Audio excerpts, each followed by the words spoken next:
오늘도 하루의 첫 시간 우리 하나님 앞에 성별해 드리는 여러분 모두에게 우리 하나님께서 주시는 은혜와 또 사랑과 능력이 오늘도 함께 하시기를 주님의 이름으로 간절히 축원합니다. 오늘은 창세기 49장의 말씀을 중심으로 후일에 당할 일이라는 제목으로 함께 말씀의 은혜를 나누기를 원합니다. 이 창세기 49장을 보게 되면 야곱의 유언 그리고 이제 야곱이 자녀들에게 축복한 내용들이 쭉 소개되고 있습니다. 그래서 창세기 49장 1절의 말씀을 보게 되면 야곱이 그 아들들을 불러 이르되 너희는 모이라 너희가 후일에 당할 일을 내가 너희에게 이르리라. 그러니까 앞서서 이제 후에 벌어질 일들에 대해서 이야기를 한다. 이렇게 우리들이 이 말씀을 대하게 됩니다. 그런데 사실 이것은 하나님께서 맡겨주시는 말씀, 이것을 지금 전하고 있는 거예요. 그래서 이 야곱이 그의 아들들에게 전한 이 유언, 그리고 축복의 말씀, 이것은 그들이 후일을 맞이하기까지 어떤 마음가짐으로 살아가야 되느냐, 이것을 잘 설명해 주고 있다는 겁니다. 그래서 저는 오늘 이 말씀, 이 본문의 말씀을 중심으로 해서 우리가 기억해야 될 두 가지 중요한 교훈의 메시지를 전하고 또 함께 은혜를 나누기를 원합니다. 자, 첫 번째로는 축복의 은혜를 기대하며 살아가야 한다는 겁니다. 축복의 은혜를 기대하며 살아가야 한다라는 거예요. 자, 야곱이 이제 그의 자녀들을 축복을 쭉 합니다. 축복을 하는데 그 중에 이런 축복이 정말 너무 부럽다 할 만한 사람이 있다면 저는 유다와 요셉을 꼽고 싶어요. 자, 유다에게 준 축복이 있죠. 그게 이제 8절부터 12절에 이렇게 쭉 나와 있는데, 자, 그는 권세 있는 삶을 이야기를 합니다. 자, 8절에 보면 유다야 너는 내 형제의 찬송이 될지라 내 손이 내 원수의 목을 잡을 것이요 내 아버지의 아들들이 내 앞에 절하리로다. 형제의 찬송이 된다. 또 9절에도 보면 유다는 사자 새끼로다. 내 아들아 너의 움킨 것을 찢고 올라갔도다. 그가 엎드리고 웅크림이 숫사자 같고 암사자 같으니 누가 그를 범할 수 있으랴. 누가 범할 수 있겠냐. 승리하는 삶을 이야기합니다. 또 10절도 보면 임금의 지휘봉이 유다를 떠나지 않고 통치자의 지휘봉이 자손 만대에까지 이를 것이다. 권능으로 그 자리에 앉을 분이 오시면 만민이 그에게 순종할 것이다. 통치자의 지휘봉이 떠나지 않는다라고 이렇게 말합니다. 자, 이런 권세 있는 삶, 유다가 바로 이런 축복을 받게 되더라는 거죠. 자, 요셉의 축복도 있습니다. 요셉의 축복은 22절부터 25절에 나오는데 한마디로 삶의 풍성함이라고 말할 수 있어요. 제가 22절부터 25절을 공동번역으로 좀 읽어드리겠습니다. 요셉은 열매가 주렁주렁한 가지, 샘가에 늘어진 열매가 주렁주렁한 가지, 담장 넘어 뻗어가는 가지라. 사람들이 활을 쏘며 무섭게 다그쳐 몰려왔다가 활은 꺾이고 팔마다 힘줄도 끊어졌다. 이것은 야곱의 강하신 이의 파리하신 일, 이스라엘 목자의 이름으로 이룩된 일이다. 너를 돕는 내 아비의 하느님께서 하신 일, 너에게 복을 내리시는 전능하신 하나님께서 하신 일이다.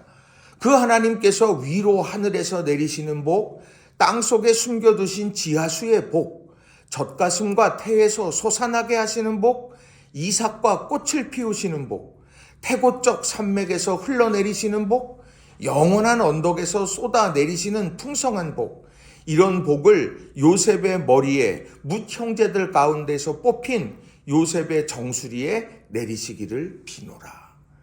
이게 얼마나 멋있는 말입니까? 열매가 주렁주렁한 가지래요. 근데 그게 너무 열매가 많아서 샘가에서 이게 늘어져 버리고, 근데 늘어져 버렸는데 담장을 넘어서 계속해서 지금도 뻗어가는 가지다. 이런 형통함을 이야기합니다. 또 게다가 사람들이 공격이 있어요. 활을 쏘며 무섭게 다그쳐서 사람들이 막 올려갔다가 결국에는 패배하게 되더라는 거죠. 그런데 정말 중요한 것은 그 결과가 아니에요. 25절에 보면 너를 돕는 내 아비의 하느님께서 하신 일, 너에게 복을 내리신 전능하신 하나님께서 하신 일이다. 그의 인생에 하나님께서 개입하셔서 도우시고 복을 내리셨다. 요셉은 바로 그런 축복을 오늘 받고 있더라는 거죠. 실상 그의 삶에 이 애굽에서 그가 이렇게 총리까지 올라가게 되어졌고 했던 모든 일들 하나하나들 보면 결국은 함께 하시는 하나님께서 하신 것 아니겠느냐는 거예요. 자, 거기에 보면 또 위로 하늘에서 내리시고 땅속에 숨겨두신 지하수의 복도 있고 젖가슴과 태에서 솟아나게 하시는 복, 이런 어떤 후손에 대한 복, 이런 복들도 쫙 해서 설명해 가고 있더라는 거죠. 이런 유다에게 주시는 권세의 복이나 요셉에게 주시는 이런 풍성함의 축복, 지금 이 축복을 유다와 요셉이 지금 이것을 받고 있는 거예요. 와, 이런 축복 얼마나 부럽습니까? 그런데요, 이 축복을 받고 그들의 삶이요, 오늘 저 인생의 길을 걸어갈 때에 오르막도 있었을 것이고 내리막도 있지 않았겠습니까? 오르막에 올라갈 때 힘겨울 때 그 어떻게 했겠습니까? 맞아. 나는 하나님께서 축복해 주셨어. 권세 있는 복, 풍성한 복을 주셨어. 오르막에 그 약속을 붙잡고서 힘있게 걸어가는 거죠. 그리고 내리막을 걸어갈 때 와, 하나님이 하셨어. 하나님이 그 약속을 이루셨어. 그러면서 그 내리막을 걸어 내려가게 되더라는 거죠. 오늘 우리가 삶을 살아가면서 자녀들에게 어떤 말씀을 증거해야 할까? 어떤 말씀을 전해야 할까요? 하나님께서 널 사랑하신다. 하나님께서 너를 푸른 초장으로 인도하시고 하나님이 물 가운데 지날 때든 불 가운데 지날 때에든 하나님은 너를 붙잡고 너를 책임지시는 분이야. 우리가 그런 자녀들에게 그런 믿음과 신앙과 약속의 말씀을 우리가 함께 나누고 붙잡아야 되지 않겠습니까? 우리가 오늘 살아가면서 이런 축복의 은혜를 기대하면서 살아가는 그런 저와 여러분, 또 우리의 모든 가정 한 사람 한 사람이 다 되시기를 주님의 이름으로 간절히 축원합니다. 두 번째로는요, 축복의 통로를 가로막는 문제를 해결해야 한다는 거예요. 축복의 통로를 가로막는 문제를 해결해야 한다라는 겁니다. 자, 아무리 좋은 물이 있어도요, 그 통로가 막혀 있으면은 그건 내게 올 수가 없는 거죠. 성경을 보게 되면 그게 죄악의 문제다고 이야기를 많이 합니다. 하나님이 능력이 없으셔가지고 우리에게 말씀하시고 우리에게 복을 내려주시지 못하는 것이 아니라 가로막혀 있다. 성경은 그렇게 이야기를 하게 됩니다. 그런데 오늘이요, 야곱이 그 아들들에게 축복하게 되는데 모든 사람들에게 축복만 한 건 아니에요. 가만히 쭉 읽어보시게 되면은요, 축복을 한 것이 아니라 거기에 권면하게 된 내용들이 쭉 나오더라는 겁니다.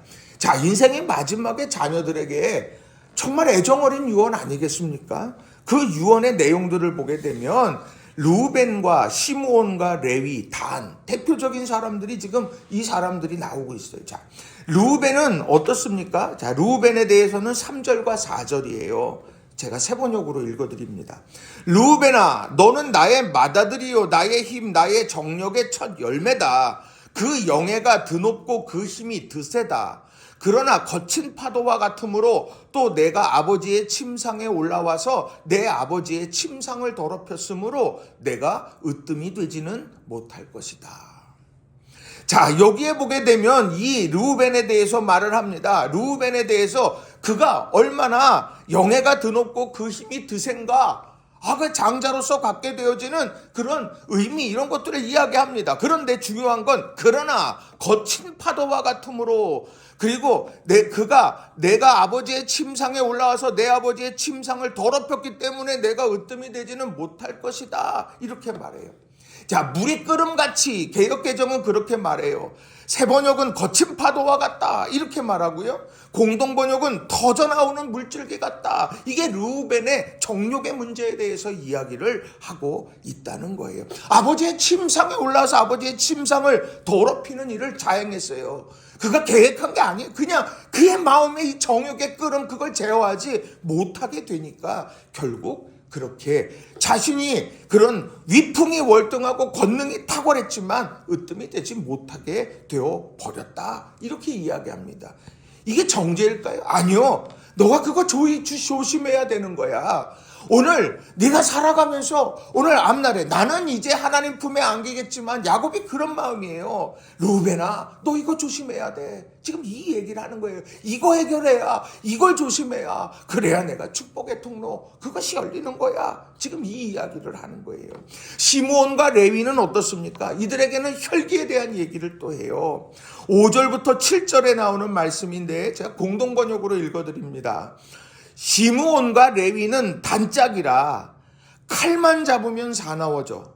나는 그들의 모의에 끼어들 생각도 없고 그들이 모이는 자리에 섞일 마음도 없다. 홧김에 사람을 쳐 죽이고 닥치는 대로 소를 박살내는 녀석들. 저주받으리라. 화가 나면 모지게 굴고 골이 나면 잔인해지는 것들. 내가 그들을 야곱의 자손 가운데서 분산시키고 이스라엘 백성 가운데서 흩뜨리라. 오늘 이 말씀의 유언이라는 말씀을 생각해 보세요. 시므온과 레위의 마음속에서 와, 이게 정말 아버지가 내게 주시는 마지막 유언이야? 얼마나 섭섭하고 속상하겠어요. 그런데 그 내용을 가만히 보시면 지금까지 살아오면서 시므온과 레위를 볼 때 야곱은 그런 생각을 한 거예요. 왜 너희 칼만 잡으면 사나워지니? 칼만 잡으면 왜 사나워지고 홧김에 사람을 쳐 죽이고 닥치는 대로 소를 박살내고 그 혈기를 주체를 하지 못하는구나. 화가 나면 왜 이렇게 모질어 사람이. 골이 나면 왜 이렇게 잔인해져. 그러면 안 돼. 지금 이 이야기를 하고 있더라는 거예요. 오늘 삶을 살아가면서 이런 경우들 많지 않습니까? 칼만 잡으면 사나워지는 거. 내가 뭔가 주도권을 잡고 있고 통제권을 잡고 있으면은 사람이 사나워져. 게다가 화가 나면 모질어지고 골이 나면 잔인해질 정도로 사람들이 그래요. 심지어 크리스찬들도 그렇게 되어버리는 세상 아닙니까? 오늘 그 얘기를 돌아봐야 되는 거예요. 시므온과 레위, 아버지는 지금 막벨라 불에 장사되어져서 죽겠지만 그러나 이 아버지가 남긴 말, 그러면 안 돼. 이 혈기에 사로잡혀서 폭력적이 돼서는 안 되지. 지금 이게 시므온과 레위에게 주는 말씀. 이 문제가 축복의 통로를 가로막는 거다. 지금 이걸 이야기하는 거죠. 또 단도 있습니다. 단은 17절 말씀인데 새 번역으로 제가 읽어드립니다. 단은 길가에 숨은 뱀 같고 오솔길에서 기다리는 독사 같아서 말발굽을 물어 말에 탄 사람을 뒤로 떨어뜨릴 것이다. 이건 뭡니까? 교활하다는 이야기예요. 자, 왜 이런 유언을 합니까? 야, 단은 길가에 숨은 뱀. 왜 숨어 있어요, 길가에? 물으려고 그러는 거 아닙니까? 오솔길에서 기다리는 독사예요. 왜요? 말발굽을 물어서 말 탄 사람을 떨어뜨리고 그리고 해를 가하려고 하는 거죠. 교활한 거죠. 자, 왜 이런 유언을 하고 있는 걸까요? 한 사람 야곱으로부터 태어난 자녀들입니다. 그런데 너무도 서로 달라요. 그런데 루벤이나 시몬과 레위, 단 이들에게 대해서 이야기를 하는 거예요. 야, 그 문제만 해결되면 그것을 너희들이 믿음 안에서 잘 관리해도 축복의 통로를 가로막지 않게 해야 된다. 이거는 정말 중요한 거야. 라고 이렇게 사랑이 담긴 애정 어린 유언을 하고 있다라는 거예요. 아버지 아니면 그거 누가 자녀에게 그렇게 말할 수 있겠느냐라고 하는 거예요. 이제 죽음을 목전에 둔 야곱은 그 말을 전하고 있더라는 겁니다. 오늘 우리 삶에요, 정욕의 문제는 없습니까? 우리 삶에 혈기 어린 문제는 있지 않아요? 우리 삶에 교활함이 있지는 않습니까? 우린 이건 삶을 살아가려면 그렇게 할 수밖에 없고 그렇게 해서라도 내가 목적을 달성해야만 돼. 그렇게 세상이 말한다고. 맞아, 우리도 그렇게 해야만 해. 그러면서 우리가 혹시 살아가고 있지는 않느냐는 거예요. 근데 중요한 걸 아셔야 돼요. 축복의 통로가 가로막히게 되는 거거든요. 야곱은 그것을 인생의 마지막에 유언과 더불어서 이 사랑하는 자녀들에게 말하고 있더라는 거죠. 그것을 루벤이나 시몬과 레위와 단이 어떻게 그렇게 살아갔나, 그렇게 주의 깊게 살아갔나, 성경은 그것에 대해서 아주 집중적으로 말하고 있지는 않습니다만 오늘 이것은 우리에게 주시는 말씀들이라는 거예요. 바라긴 우리 성도님들, 우리가 축복의 통로를 가로막는 문제가 무엇인지 말씀을 통해서 우리는 꼭 알아야 돼요. 그리고 그것이 가로막지 않도록 끊임없이 점검해야 합니다. 그런 유혹이 있어요. 그런 유혹이 있을 때마다 그러면 안 되지, 그러면 안 되지. 우리가 이런 마음으로 하나님의 그런 축복의 통로를 잘 관리해가는 저와 여러분 모두가 다 되시기를 주님의 이름으로 간절히 축원합니다. 말씀을 정리합니다. 오늘 말씀은 후일에 당할 일, 그러니까 이 후일을 바라보면서 오늘을 어떻게 살지 그것을 오늘 말씀하고 있는 거예요. 자, 유다처럼 요셉처럼 이렇게 쫙 축복으로 걸어가요. 인생의 오르막에 기억하고 인생의 내리막에 기억해야 될 그런 중요한 말씀들 하나하나들을 오늘 잊지 말고 살아가라, 이 얘기이고, 축복의 통로를 가로막는 문제들이 우리 삶에 인격적으로든 상황적으로든 수도 없이 우리에게 있는데 축복의 통로 가로막는 그런 문제들, 그것을 관리해라. 우리 그것을 이야기하고 있다는 거예요. 오늘 하루를 살아가면서 바라기는 우리 성도님들 가정마다 유다에게 준 이런 권세 있는 축복과 또 요셉에게 경험했던 무성한 가지, 담장을 뛰어넘는 아름다운 가지, 하나님께서 하시는 일이 드러나는 아름다운 축복의 인생, 우리가 그런 것을 꿈꾸며 세상 속으로 나가는 우리 모든 성도님들이 되시기를 바랍니다. 동시에 축복의 통로를 가로막는 문제가 내 안에 있다면 그것 하나하나 관리하면서 믿음 안에서 예수님의 마음을 품고 주님이 걸어가신 길을 걸어가면서 우리가 주님의 기쁨이 되려고 힘쓰고 애쓰는 우리 모든 성도님들 한 분 한 분이 다 되시기를 주님의 이름으로 간절히 축원합니다. 기도하겠습니다.